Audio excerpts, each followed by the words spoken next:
Assalamualaikum warahmatullahi wabarakatuh. Alhamdulillah anak-anak kita berjumpa kembali dalam pembelajaran kita di video pembelajaran ini ya. Mudah-mudahan kalian semua selalu sehat dan tetap semangat ya. Jika ada hari ini ada yang sakit, ya mudah-mudahan segera sembuh sehingga bisa mengikuti pembelajaran ini dengan baik. Anak-anak seperti biasa ya, Pak Eko selalu mengingatkan ya, ada beberapa hal yang ini sungguh sangat penting ya bagi kalian semua, agar pembelajaran ini, agar kalian ketika kalian melaksanakan pembelajaran ini, tidak terganggu ya. Yang pertama apa itu? Mandi agar tubuhnya sehat ya, agar badannya bersih untuk bisa menjaga kesehatan. Yang kedua, tidak kalah pentingnya anak, kalau belum sarapan, silakan sarapan dulu, atau kalau belum makan, silakan makan dulu ya. Dan yang ketiga, anak ya, konsentrasi ya, tidak terganggu, tidak mudah buyar konsentrasinya. Dan tidak kalah penting juga adalah berdoa. Ya, anak-anak, sebelum pelajaran ini kita mulai ya, mari kita berdoa dulu. Berdoa menurut keyakinannya masing-masing. Berdoa dimulai.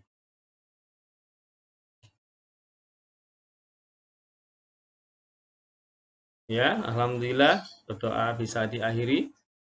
Berikutnya, mari kita lanjutkan, kita mulai pembelajarannya. Pembelajaran kita kali ini, anak, adalah ya tema 1, subtema 1, PB2. Ya, melanjutkan pembelajaran yang sebelumnya ya. Ya, masih tetap pada bahasan ciri-ciri makhluk hidup. Ya, tema 1 itu temanya adalah ciri-ciri makhluk hidup. Ya. Nah, anak sebelumnya kalian sudah tahu ya apa itu ciri-ciri makhluk hidup. Ada yang bisa menyebutkan? Yang masih ingat? Ya, ya jawabannya rata-rata betul semua ya. Nah, sekarang anak-anak perhatikan ini, amatilah teks dan jawablah pertanyaan berikut untuk memahami ciri-ciri makhluk hidup lebih lengkap ya. Nah, yang pertama ini anak ada gambar apa ini? Cicak. Ini gambar ikan di dalam akuarium. Ini ada gambar teman-temanmu ya sedang berolahraga pagi ya. Untuk menjaga kesehatannya mereka berolahraga. Nah, makhluk hidup dapat bergerak dengan cara yang berbeda-beda. Nah, dari gambar ini dapat ditunjukkan ya. Manusia bergerak ya, manusia berjalan menggunakan kaki. Di sini ada ikan berenang menggunakan sirip.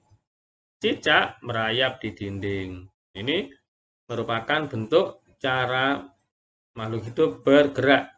Setiap makhluk hidup berbeda-beda ya. Manusia berjalan menggunakan kakinya. Ikan berenang menggunakan siripnya. Sedangkan cicak merayap. Nah, berikutnya, apakah tumbuhan juga bergerak? Nah, ini perhatikan anak-anak. Di sini ada contoh tumbuhan. Ini tumbuhan apa ini? Putri malu ya. Coba perhatikan kalau sentuh daunnya apa yang terjadi? Ya, ternyata ketika daun sentuh, nah daunnya mengatup. Ya, malu-malu ya. Nah, makanya disebut dengan tanaman putri malu. Yang ini anak-anak, nah ini tanaman ini luar biasa ya. Tanaman ini, nah ini tanaman pemakan serangga. Nah, perhatikan. Nah, itu serangganya akan diapit ya oleh daun. Perhatikan ini. Nah, seperti itu ya. Nah, ini terjebak. Nah, jadi ketika ada serangga ya, maka daunnya akan mengatup. Sama ya, ini juga mengatup daunnya, ini juga mengatup daunnya. Ini menunjukkan bahwa tanaman juga bergerak ya. Tapi anak-anak cara gerak tanaman juga bermacam-macam ya. Ini salah satunya saja, contoh saja ya. Ya, tumbuhan bergerak karena menanggapi rangsang. Ya, jadi gerakan tumbuhan ini anak karena ada rangsang. Ini disentuh, mengatup. Ini kena sentuhan juga ya. Ada serangga di tengah-tengah daunnya, maka daunnya pun mengatup. Itu nanti akan dimakan. Nah, berikutnya anak-anak, makhluk hidup itu juga bernafas. Kalau sebelumnya tadi penjelasannya bergerak, sekarang makhluk hidup itu bernafas. Nah, alat pernafasan pada makhluk hidup juga macam-macam ya. Contohnya di sini ikan. Ini bernafas dengan menggunakan insang ya. Ikan ini bernafas insang ini ya. Ini insang di sini tempatnya ya. Sedangkan manusia bernafas dengan ini paru-paru ya. Ini alat pernapasan manusia ya. Hidung ini sebagai alat untuk menghirup udara. Nah, sedangkan alat pernapasannya adalah paru-paru. Nah, sekarang pertanyaan berikutnya, carilah informasi pada buku atau diskusikan dengan gurumu. Apakah nama alat pernapasan pada tumbuhan? Nah, ini. Alat pernapasan pada tumbuhan anak-anak disebut dengan stomata atau lenticel. Ini ya, perhatikan baik-baik ya. Ini ya nama alat pernafasan pada tumbuhan adalah stomata dan juga ada namanya lenticel ya. Stomata ini pada daun, sedangkan lenticel ini ada pada kulit pohon ya. Pada batang pohon itu ada kulitnya, maka di sana ada lenticel tempat tumbuhan itu bernafas. Jadi alat bernafas tumbuhan ini ada dua. Ada stomata ini pada daun, ada lenticel pada batang pohon, pada kulitnya ya, pada kulit batang pohon. Apalagi nama pernapasan pada hewan selain insang pada ikan, ya contohnya. Nah, contoh ya. Ini paru-paru ya. Jadi ayam kalau ikan tadi insang ya. Sedangkan hewan yang lain misalnya ayam ini bernafas dengan paru-paru. Kucing bernafas juga dengan paru-paru. Jadi alat pernafasan hewan ini ada yang pakai menggunakan paru-paru, ada juga yang menggunakan insang ya. Nah, selain itu, makhluk hidup ya, selain bernafas, bergerak, makhluk hidup juga dapat tumbuh dan berkembang. Perhatikan gambar ini. Gambar ini menunjukkan bahwa ada ini si bayi ya. Berikutnya tumbuh menjadi anak-anak dan anak-anak juga tumbuh lagi menjadi agak besar ya. Berikutnya remaja dan dewasa. Juga dengan hewan, ternyata juga sama ya, mengalami pertumbuhan dan juga perkembangan ya. Anak ayam yang baru netas, masih sangat kecil sekali, lucu ya. Berikutnya semakin besar dan menjadi dewasa. Ini artinya apa? Bahwa makhluk hidup itu anak dapat tumbuh dan berkembang. Apa artinya tumbuh? Tumbuh artinya bertambah ukuran tinggi dan beratnya. Nah, ini awalnya masih bayi digendong, setelah itu bisa jalan sendiri, berikutnya jadi anak-anak ya, yang sudah bisa berlari, jadi remaja dan dewasa. Ini mengalami pertumbuhan ya, ukuran tinggi dan berat badannya bertambah. Itu juga dengan ayam ya, sama ya. Masih kecil lucu, imut-imut gini ya, masih kecil. Ini tentu kalau ditimbang juga timbang berat badannya tidak seberat ketika ayam sudah dewasa. Jadi tumbuh artinya bertambah ukuran tinggi dan beratnya. Itu makna dari tumbuh anak-anak ya. Apakah tinggi badanmu bertambah? Ya tentu ya, ketika kamu masih kelas 1 kemarin ya, masih kecil ya. Sekarang coba perhatikan, kalian semakin tinggi ya.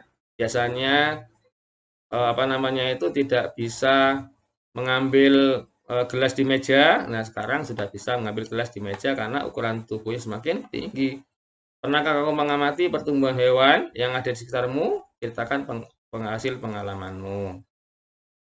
Hasil pengamatannya diceritakan ya. Ini tentu kalian sudah sering ya melihat ayam, kucing ya. Nah, pasti kalian sudah tahu bahwa mereka juga mengalami pertumbuhan. Nah, sekarang ini tumbuhan anak-anak ya. Ini ada tumbuhan, hewan dan manusia. Makhluk hidup juga berkembang biak. Nah, ini ciri-ciri makhluk hidup yang lain ya, berkembang biak. Cara berkembang biak makhluk hidup berbeda. Ya, di sini ada tanaman. Nah, ini berkembang biak dengan menggunakan biji. Dari biji tumbuh ya, akar sedikit berkecambah. Setelah itu jadi tanaman yang agak besar ya. Dan juga ini ayam ya, juga berkembang biak melalui telur ya, ayam bertelur. Kemarin sudah ada penjelasan bahwa ikan sama cicak juga berkembang biak dengan cara bertelur ya, pada pembahasan sebelumnya. Nah, ini anak ayam menetas ya, punya jadi ayam dewasa.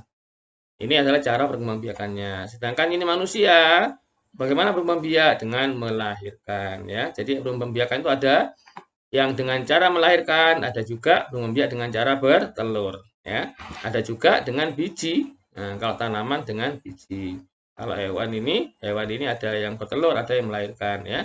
Manusia dengan cara melahirkan. Nah, ini Nana tabel ya untuk diisi cara membiaknya. Contohnya ya, misalnya ayam. Membiakkan pakai apa? Nah, ayam bertelur ya, maka di sini dicentang ya, bukan melahirkan ya. Kucing. Nah, kucing melahirkan, tentu tidak bertelur ya. Ikan. Nah, ikan bertelur. Nah, seterusnya ya. Nah, berikutnya anak-anak, makhluk hidup itu juga butuh makan. Ya, memerlukan makan dan air ya. Contohnya ini tumbuhan, ini butuh air. Kalau tidak disiram, tumbuhannya akan mati. Jadi kalau kalian punya tanaman di rumah, jangan lupa ya, selalu disiram. Nah, ini ada kuda. Nah, kuda ini makan apa ini ya? Makan rumput. Nah, hewan ini makan rumput ya. Sedangkan ini ada temanmu ya. Ada Edo, ada Penny, ada Udin. Nah, ini sedang apa ini? Sedang makan. Ya, mereka ini makanannya apa ya? Ada yang makan daging ayam dan juga makan sayuran ya, makan telur ayam. Nah, jadi anak-anak, makanan makhluk hidup itu bermacam-macam ya. Ada yang makanannya berupa hewan, ada juga makanan berupa tumbuhan.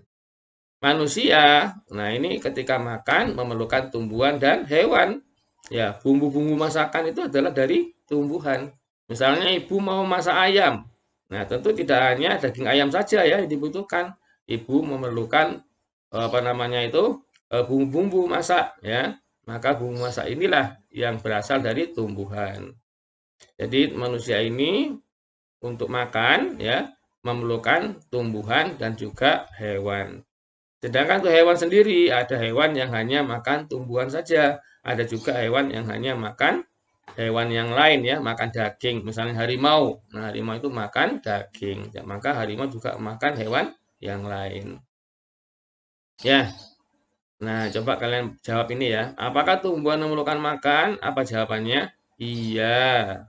Ya, tumbuhan juga memerlukan makan. Apa makanan untuk tumbuhan? Nah, ini ya, tumbuhan itu memerlukan makan. Iya, kenapa? Karena tanaman memerlukan makan untuk hidup. Nah, begitu ya. Apa makanan tumbuhan? Makanan tumbuhan ini anak namanya unsur hara dan air. Ini makanan tumbuhan. Ya, jadi tidak hanya air saja, tapi ada unsur hara. Didapat dari mana unsur hara itu ya? Unsur hara, nah unsur hara ini didapat dari dalam tanah. Berikutnya anak-anak, nah ini gambar ini menunjukkan bahwa, nah ini perhatikan, ini temanmu sedang silau ya, karena ada cahaya matahari. Ini tadi ada ini daunnya putri malu ya tadi dicontoh itu maka akan mengatup daunnya. Dan ini ada apa namanya itu hewan ini ya kaki seribu ya atau keluing ya. Itu kalau disentuh akan melingkar ya, akan melingkar. Nah, makhluk hidup ini peka terhadap langsang ya. Ini adalah ciri yang lain. Ciri makhluk hidup berikutnya adalah peka terhadap rangsang ya. Contohnya ini ya, temanmu ini ketika melihat sinar matahari maka langsung menutup matanya. Kenapa? Karena silau, silau sehingga akhirnya matanya ditutup. Sehingga apa namanya secara langsung ya, secara langsung menutup matanya. Nah, inilah cara bagaimana manusia itu menghadapi rangsang ketika terkena sinar matahari langsung menutup matanya. Hewan makhluk hidup yang lain anak-anak bermacam-macam ya. Contohnya misalnya daun putih malu ya, yang tadi sudah dijelaskan sebelumnya akan menutup daunnya jika disentuh. Ini menunjukkan bahwa daun putih malu itu menanggapi rangsang ya. Contoh yang lain di sini landak dan kaki seribu ya. Ini kaki seribu ya. Di sini gambar landaknya tidak ada anak-anak. Tapi landak dan kaki seribu ini akan menggulung badannya jika disentuh. Landak juga begitu ya. Nah, kalau ingin tahu landak nanti bisa dicari di Google mana ya atau di YouTube ya, landak. Nah, berikutnya, nah setelah mengamati teks tersebut ya, yang di tadi itu ya, coba kamu sebutkan kembali ciri-ciri makhluk hidup ya. Masih ingat anak-anak apa saja ciri-ciri makhluk hidup? Bergerak. Nah, ini ya. Hewan apa ikan berenang ya dengan siripnya, cicak merayap di dinding. Nah, hewan itu bergerak. Berikutnya makan ya. Nah, cicak makan nyamuk, gitu ya. Nah, berikutnya tadi manusia makan ya tumbuhan dan hewan. Berkembang biak anak-anak ya. Nah, berkembang biaknya bagaimana? Berkembang biaknya tadi dengan cara apa? Ada yang bertelur, ada yang melahirkan. Kalau tumbuhan dengan apa? Berkembang biak dengan biji.